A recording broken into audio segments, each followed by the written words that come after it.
Mr. Croner here from Wolverhampton Music Service. I'd like to share with you how to set up a drum kit. Here's all the equipment that I would normally take with me to a gig. It's important to transport the drums to the venue without them getting damaged, so cases are very important, and a trolley helps move things around and saves your back. I use a rug which helps the kit from moving about whilst being played.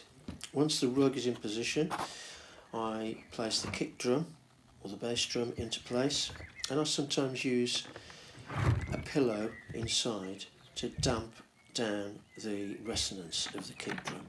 The hole is for placing a microphone. Once the kick is in place, I unpack the hardware trunk, starting with the cymbal stands.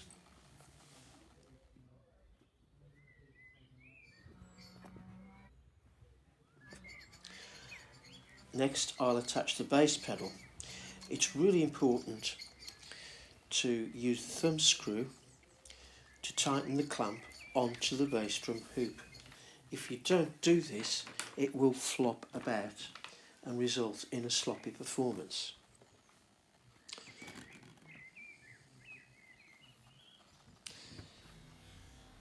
So there we are, that's quite firm. So more hardware now.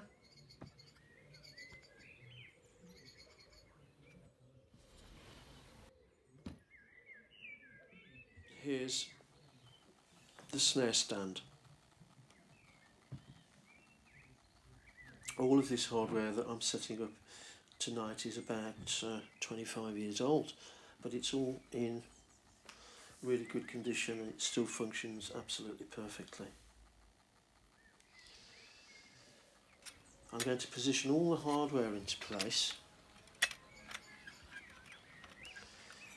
onto the rug. Next, we can just see the position of the hardware layout there, ready to accept the drums and cymbals.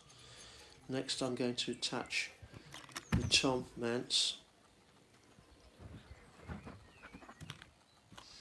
and then we can start setting up the toms. This is a 5-piece kit, so it's got one kick drum, one snare drum and 3 tom-toms, so 5 drums in total.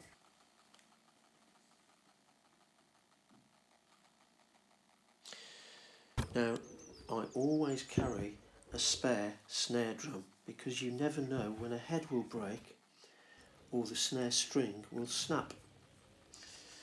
I usually leave one in its case when I'm playing behind the drum kit. These are both very nice snares. I use this Ludwig one most of the time. It's a Ludwig 400 from 1966 actually,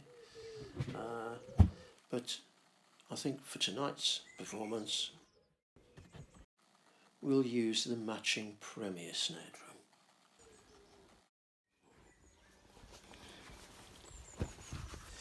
So all the drums are now in position, the hardware is in place, the seat is in place, so it's time to attach the cymbals.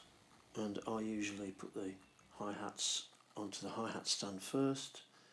The bottom one is placed onto the seat of the stand over the rod, and the top cymbal is secured with a clutch which clamps onto the rod.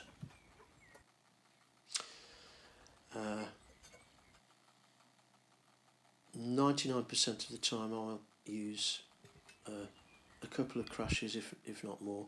So I'm setting 2 up tonight, and they are different sizes, which each one has a slightly different pitch. There's a 16-inch crash and a 17-inch crash here, followed by a large ride cymbal.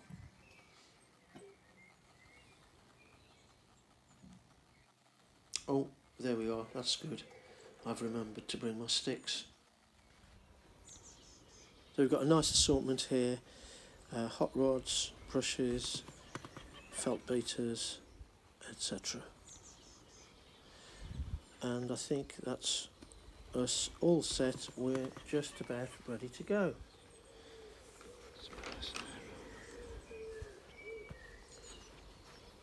And the kit's looking nice. Just move my cymbal bag out of the way.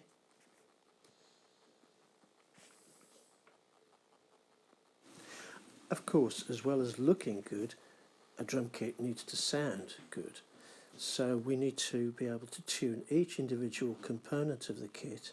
So that's the bass drum, the snare drum, the toms, top heads and bottom heads or resonant heads to get the best tone available to us from each individual drum.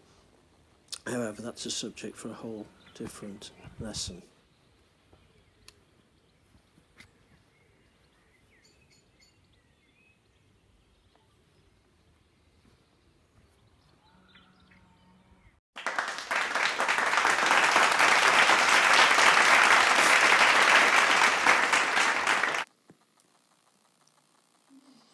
Yes, this is the best bit of the evening, of course.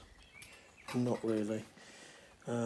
If you're a drummer, you're going to have to get used to the idea that you're going to be around, probably arriving earlier than everybody else and leaving after everyone else has gone home, because we simply have to carry a lot more equipment than most other musicians. So I'm going to do this pack up really quickly.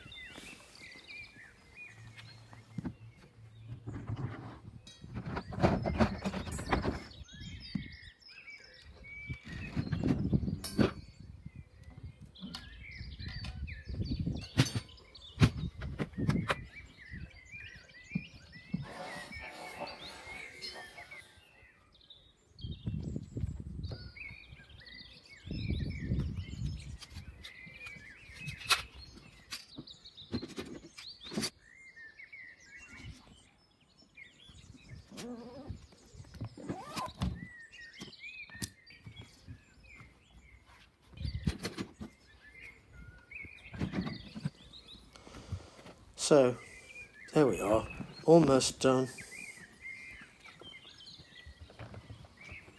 Now, where did I leave my car keys?